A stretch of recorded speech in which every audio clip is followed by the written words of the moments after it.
मेरे प्यारे देशवासियों, नमस्कार। मन की बात में आप सबका स्वागत है। अगर आप मुझसे पूछें कि मेरे जीवन के सबसे यादगार पल क्या रहे, तो कितने ही वाक्य याद आते हैं।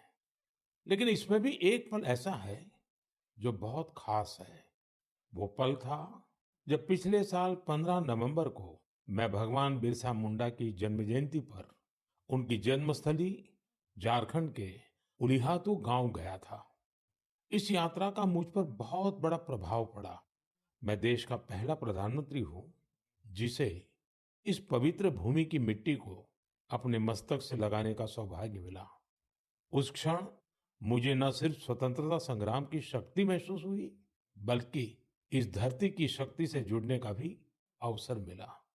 मुझे एहसास हुआ कि कैसे एक संकल्प को पूरा करने का साहस देश के करोड़ों लोगों का भाग्य बदल सकता है। साथियों, भारत में हर युग में कुछ चुनौतियां आई और हर युग में ऐसे असाधारण भारतवासी जन्मे जिन्होंने इन चुनौतियों का सामना किया। आज की मन की बात में मैं साहस और दूरदृष्टि रखने वाले ऐसे ही दो महानायकों की चर्चा करूंगा। इनकी 150वीं जन्म जयंती को देश ने मनाने का निश्चय किया है। 31 अक्टूबर से सरदार पटेल का 150वीं जन्म जयंती का वर्ष शुरू होगा। इसके बाद 15 नवंबर से भगवान बिरसा मुंडा का 150वां जन्म जयंती वर्ष शुरू होगा। इन दोनों महापुरुष ने अलग-अलग चुनौतियां देखी, लेकिन दोनों का विजन एक था, देश की एकता। साथियों, बीते वर्षों में देश ने ऐसे महान नायक नायिकाओं की जन्म जयंतियों को नई ऊर्जा से मनाकर नई पीढ़ी को नई प्रेरणा दी है। आपको याद होगा, जब हमने महात्मा गांधी जी की 150वीं जन्म जयंती मनाई थी, तो कितना कुछ खास हुआ था। न्यूयॉर्क के टाइम्स स्क्वायर से अफ्रीका के छोटे से गांव तक विश्व के लोगों ने भारत के सत्य और अहिंसा के संदेश को समझा, उसे फिर से जाना, उसे जिया। नौजवानों से बुजुर्गों तक, भारतीयों से विदेशियों तक, हर किसी ने गांधी जी के उपदेशों को नए संदर्भ में समझा, नई वैश्विक परिस्थितियों में उन्हें जाना। जब हमने स्वामी विवेकानंद जी की 150वीं जन्म जयंती मनाई, तो देश के नौजवानों ने भारत की आध्यात्मिक और सांस्कृतिक शक्ति को नई परिभाषाओं में समझा। इन योजनाओं ने हमें ये एहसास दिलाया कि हमारे महापुरुष अतीत में खो नहीं जाते, बल्कि उनका जीवन हमारे वर्तमान को भविष्य का रास्ता दिखाता है। साथियों, सरकार ने भले इन महान विभूतियों की 150वीं जन्म जयंती को राष्ट्रीय स्तर पर मनाने का निर्णय लिया है, लेकिन आपकी सहभागिता ही इस अभियान में प्राण भरेगी, इसे जीवंत बनाएगी। मैं आप सभी से आग्रह करूंगा कि आप इस अभियान का हिस्सा बने। लौह पुरुष सरदार पटेल से जुड़े अपने विचार और कार्य हैशटैग सरदार 150 के साथ साझा करें और धरती आबा बिरसा मुंडा की प्रेरणाओं को हैशटैग बिरसा मुंडा 150 के साथ दुनिया के सामने लाए। आइए एक साथ मिलकर इस उत्सव को भारत की अनेकता में एकता का उत्सव बनाएं, इसे विरासत से विकास का उत्सव बनाएं। मेरे प्यारे देशवासियों, आपको वो दिन याद जरूर होंगे जब छोटा भीम टीवी पर आना शुरू हुआ था। बच्चे तो इसे कभी भूल नहीं सकते। कितना एक्साइटमेंट था छोटा भीम को लेकर। आपको हैरानी होगी कि आज ढोलकपुर का ढोल सिर्फ भारत में ही नहीं, बल्कि दूसरे देश के बच्चों को भी खूब अट्रैक्ट करता है। इसी तरह हमारे दूसरे एनिमेटेड सीरियल्स कृष्णा, हनुमान, मोटू पतलू के चाहने वाले भी दुनिया भर में हैं। भारत के एनिमेशन कैरेक्टर्स, यहाँ की एनिमेशन मूवीज अपने कंटेंट और क्रिएटिविटी की वजह से दुनिया भर में पसंद की जा रही है। आपने देखा होगा कि स्मार्टफोन से लेकर सिनेमा स्क्रीन तक, गेमिंग कंसोल से लेकर वर्चुअल रियलिटी तक, एनिमेशन हर जगह मौजूद है। एनिमेशन की दुनिया में भारत नई क्रांति करने की राह पर है। भारत के गेमिंग स्पेस का भी तेजी से विस्तार हो रहा है। इंडियन गेम्स भी इन दिनों दुनिया भर में पॉपुलर हो रहे हैं। कुछ महीने पहले मैंने भारत के लीडिंग गेमर्स के साथ मुलाकात की थी। तब मुझे इंडियन गेम्स की अमेजिंग क्रिएटिविटी और क्वालिटी को जानने समझने का मौका मिला था। वाकई देश में क्रिएटिव एनर्जी की एक लहर चल रही है। एनिमेशन की दुनिया में मेड इन इंडिया और मेड बाय इंडियंस छाया हुआ है। आपको ये जानकर खुशी होगी कि आज भारत के टैलेंट विदेशी प्रोडक्शन का भी अहम हिस्सा बन रहे हैं।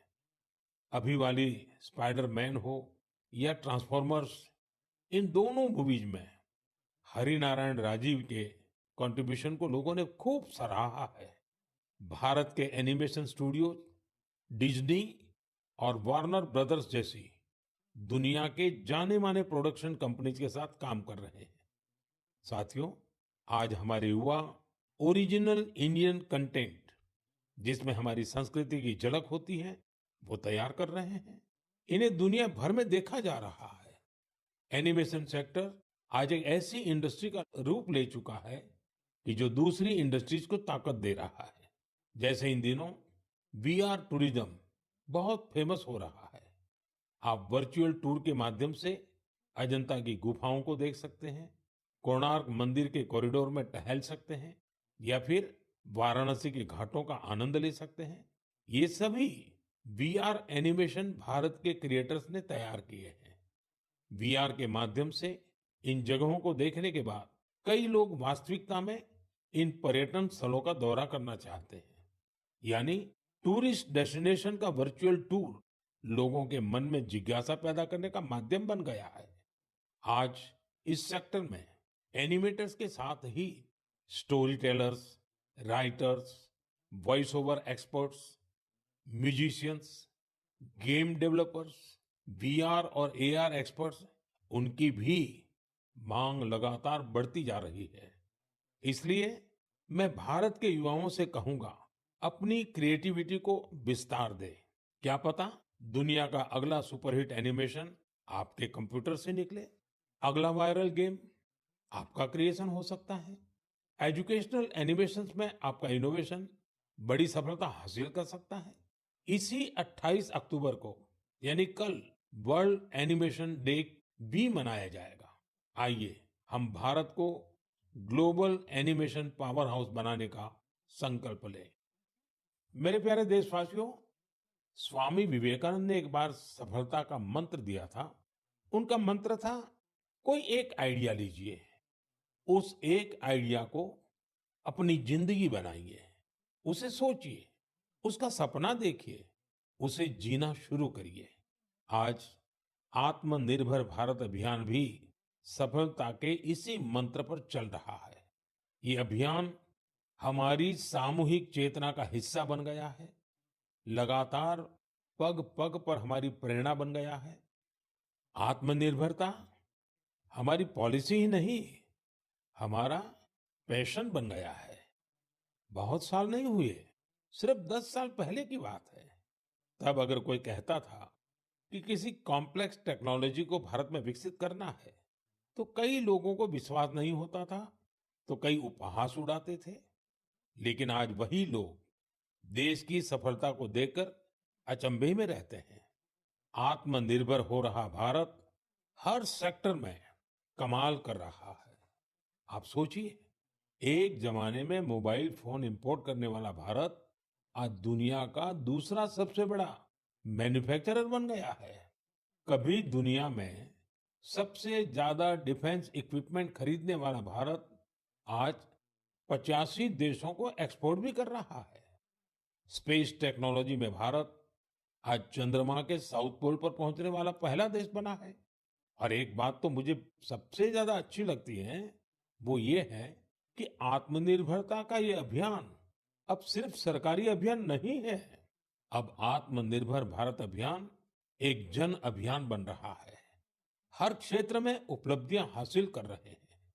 जैसे इसी महीने लद्दाख के हानले में हमने एशिया की सबसे बड़ी इमेजिंग टेलीस्कोप मैस का भी उद्घाटन किया है। ये 4300 मीटर की ऊंचाई पर स्थित है। जानते हैं, इसकी भी खास बात क्या है?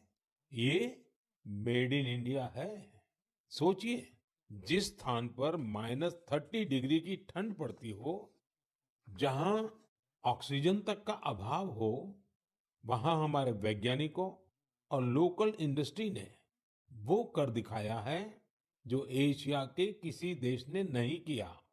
हानले का टेलीस्कोप भले ही दूर की दुनिया देख रहा हो, लेकिन ये हमें एक चीज और भी दिखा रहा है, और ये चीज है आत्मनिर्भर भारत का सामर्थ्य। साथियों, मैं चाहता हूं आप भी एक काम जरूर करें। आत्मनिर्भर होते भारत के ज्यादा से ज्यादा उदाहरण, ऐसे प्रयासों को शेयर करिए। आपने अपने पड़ोस में कौन सा नया इनोवेशन देखा? किस लोकल स्टार्टअप ने आपको सबसे ज्यादा इम्प्रेस किया? हैशटैग आत्मनिर्भर इनोवेशन के साथ सोशल मीडिया पर ये जानकारियां लिखिए और आत्मनिर्भर भारत का उत्सव मनाइए। त्योहारों के इस मौसम में तो हम सब आत्मनिर्भर भारत के इस अभियान को और मजबूत करते हैं। हम वोकल फॉर लोकल के मंत्र के साथ अपनी खरीदारी करते हैं।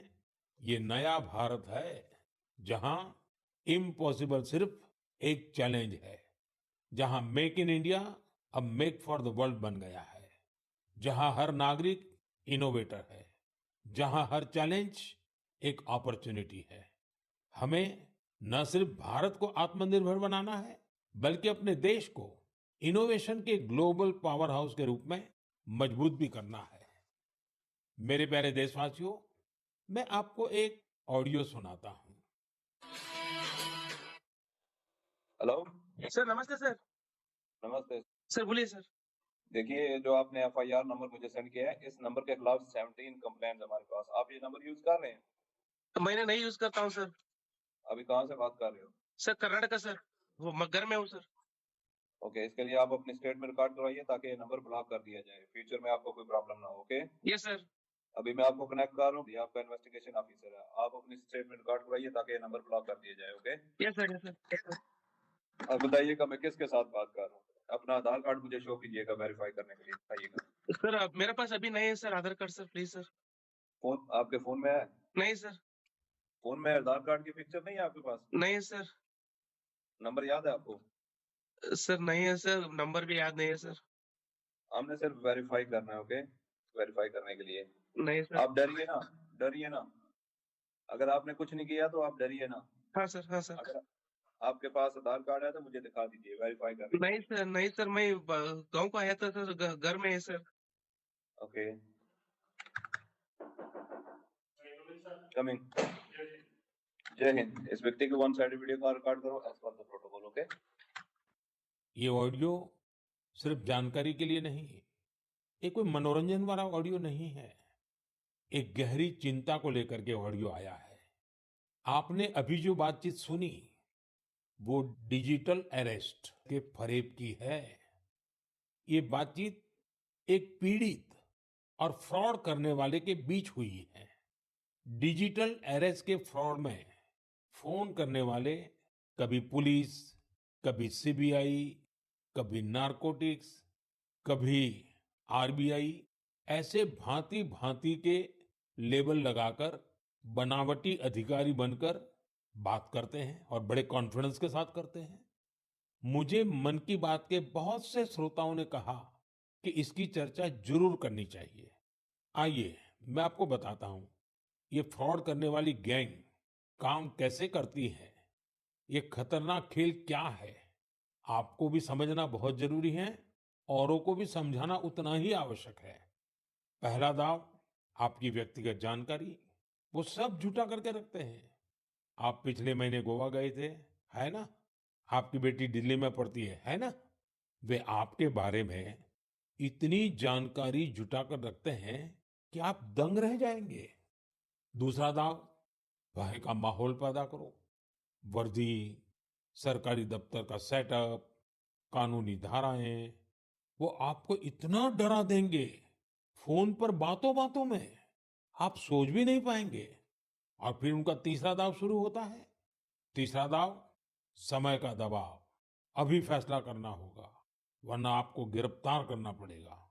ये लोग पीड़ित पर इतना मनोवैज्ञानिक दबाव बना देते हैं कि वो सहम जाता है। डिजिटल अरेस्ट के शिकार होने वालों में हर वर्ग, हर उम्र के लोग हैं। लोगों ने डर की वजह से अपनी मेहनत से कमाए हुए लाखों रुपए गंवा दिए हैं। कभी भी आपको इस तरह का कोई कॉल आए तो आपको डरना नहीं है। आपको पता होना चाहिए, कोई भी जांच एजेंसी फोन कॉल या वीडियो कॉल पर इस तरह पूछताछ कभी भी नहीं करती। मैं आपको डिजिटल सुरक्षा के 3 चरण बताता हूँ। ये 3 चरण है: रुको, सोचो, एक्शन लो। कॉल आते ही रुको, घबराए नहीं, शांत रहे, जल्दबाजी में कोई कदम न उठाएं, किसी को अपनी व्यक्तिगत जानकारी न दें। संभव हो तो स्क्रीनशॉट लें और रिकॉर्डिंग जरूर करें। इसके बाद आता है दूसरा चरण। पहला चरण था रुको, दूसरा चरण है सोचो। कोई भी सरकारी एजेंसी फोन पर ऐसे धमकी नहीं देती, न ही वीडियो कॉल पर पूछताछ करती है, न ही ऐसे पैसा की मांग करती है। अगर डर लगे तो समझिए कुछ गड़बड़ है। और पहला चरण, दूसरा चरण और अब मैं कहता हूं तीसरा चरण। पहले चरण में मैंने कहा रुको, दूसरे चरण में मैंने कहा सोचो, और तीसरा चरण कहता हूं एक्शन लो। राष्ट्रीय साइबर हेल्पलाइन 1930 डायल करें, cybercrime.gov.in पर रिपोर्ट करें, परिवार और पुलिस को सूचित करें, सबूत सुरक्षित रखें। रुको, बाद में सोचो और फिर एक्शन लो। ये 3 चरण आपकी डिजिटल सुरक्षा का रक्षक बनेंगे। साथियों, मैं फिर कहूंगा, डिजिटल अरेस्ट जैसी कोई व्यवस्था कानून में नहीं है। ये सिर्फ फ्रॉड है, फरेब है, झूठ है, बदमाशों का गिरोह है।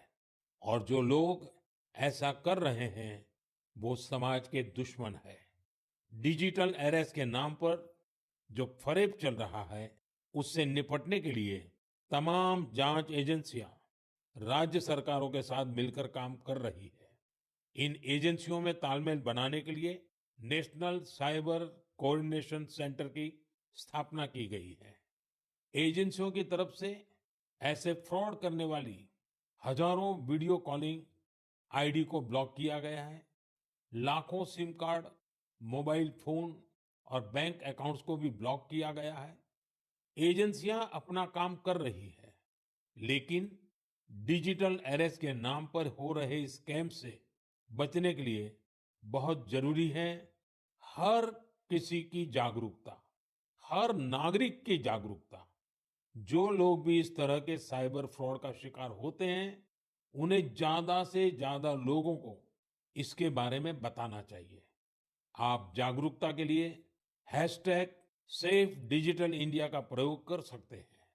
मैं स्कूलों और कॉलेजों को भी कहूंगा कि साइबर स्कैम के खिलाफ मुहिम में छात्रों को भी जोड़ें। समाज में सबके प्रयासों से ही हम इस चुनौती का मुकाबला कर सकते हैं।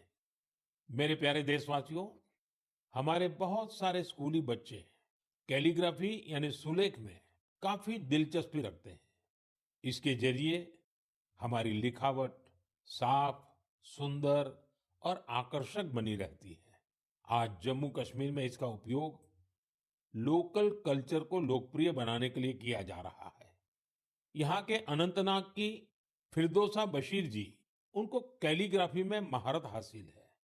इसके जरिए वे स्थानीय संस्कृति के कई पहलुओं को सामने ला रही है। फिरदौसा जी की कैलीग्राफी ने स्थानीय लोगों, विशेषकर युवाओं को अपनी ओर आकर्षित किया है।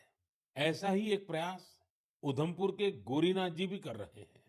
1 सदी से भी अधिक पुरानी सारंगी के जरिए वे डोगरा संस्कृति और विरासत के विभिन्न रूपों को सहेजने में जुटे हैं। सारंगी की धुनों के साथ वे अपनी संस्कृति से जुड़ी प्राचीन कहानियां और ऐतिहासिक घटनाओं को दिलचस्प तरीके से बताते हैं। देश के अलग-अलग हिस्सों में भी आपको ऐसे कई असाधारण लोग मिल जाएंगे जो सांस्कृतिक विरासत के संरक्षण के लिए आगे आए हैं। डी वैकुंठम करीब 50 साल से चेरियाल फोक आर्ट को लोकप्रिय बनाने में जुटे हैं। तेलंगाना से जुड़ी इस कला को आगे बढ़ाने का उनका यह प्रयास अद्भुत है। चेरियाल पेंटिंग्स को तैयार करने की प्रक्रिया बहुत ही यूनिक है। यह एक स्क्रोल के स्वरूप में कहानियों को सामने लाती है। इसमें हमारी हिस्ट्री और माइथोलॉजी की पूरी झलक मिलती है। छत्तीसगढ़ में नारायणपुर के बुटलू राम माथरा जी अबुझ माड़िया जनजाति की लोक कला को संरक्षित करने में जुटे हुए हैं।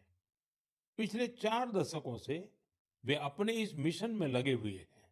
उनकी ये कला बेटी बचाओ, बेटी पढ़ाओ और स्वच्छ भारत जैसे अभियान से लोगों को जोड़ने में भी बहुत कारगर रही है।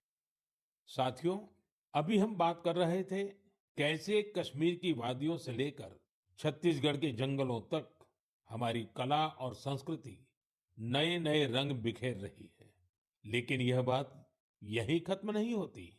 हमारी इन कलाओं की खुशबू दूर दूर तक फैल रही है। दुनिया के अलग अलग देशों में लोग भारतीय कला और संस्कृति से मंत्र मुग्ध हो रहे हैं।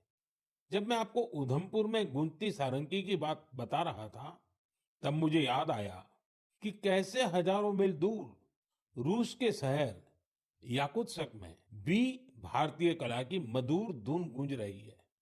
कल्पना कीजिए, सर्दी का एक आध दिन, -65 डिग्री तापमान, चारों तरफ बर्फ की सफेद चादर और वहां एक थिएटर में दर्शक मंत्र मुग्ध होकर देख रहे हैं कालिदास की अभिज्ञान शाकुंतलम। क्या आप सोच सकते हैं, दुनिया के सबसे ठंडे शहर याकुत्स्क में भारतीय साहित्य की गर्मजोशी? ये कल्पना नहीं, सच है। हम सबको गर्व और आनंद से भर देने वाला सच। साथियों, कुछ हफ्ते पहले मैं लाओस भी गया था। वो नवरात्रि का समय था और वहां मैंने कुछ अद्भुत देखा। स्थानीय कलाकार फलक फलम प्रस्तुत कर रहे थे, लाओस की रामायण। उनकी आंखों में वही भक्ति, उनके स्वर में वही समर्पण जो रामायण के प्रति हमारे मन में है। इसी तरह कुवैत में श्री अब्दुल्ला अल बारून ने रामायण और महाभारत का अरबी में अनुवाद किया है। यह कार्य मात्र अनुवाद नहीं, बल्कि दो महान संस्कृतियों के बीच एक सेतु है। उनका यह प्रयास अरब जगत में भारतीय साहित्य की नई समझ विकसित कर रहा है। पेरू से एक और प्रेरक उदाहरण है एर्लिंदा गार्सिया। वहां के युवाओं को भारत नाट्यम सिखा रही है और मारिया वाल्देस ओडिसी नृत्य का प्रशिक्षण दे रही है। इन कलाओं से प्रभावित होकर दक्षिण अमेरिका के कई देशों में भारतीय शास्त्रीय नृत्य की धूम मची हुई है।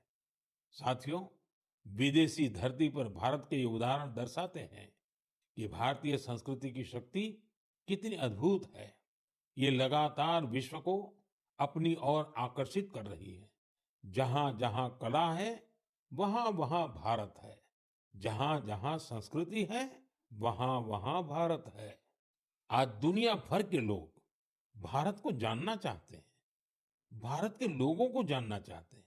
इसलिए आप सभी से एक अनुरोध भी है, अपने आसपास ऐसी सांस्कृतिक पहल को #कल्चरल ब्रिजेस के साथ साझा कीजिए। मन की बात में हम ऐसे उदाहरण पर आगे भी चर्चा करेंगे। मेरे प्यारे देशवासियों, देश के बड़े हिस्से में ठंड का मौसम शुरू हो गया है, लेकिन फिटनेस का पैशन, फिट इंडिया की स्पिरिट, इसे किसी भी मौसम से फर्क नहीं पड़ता।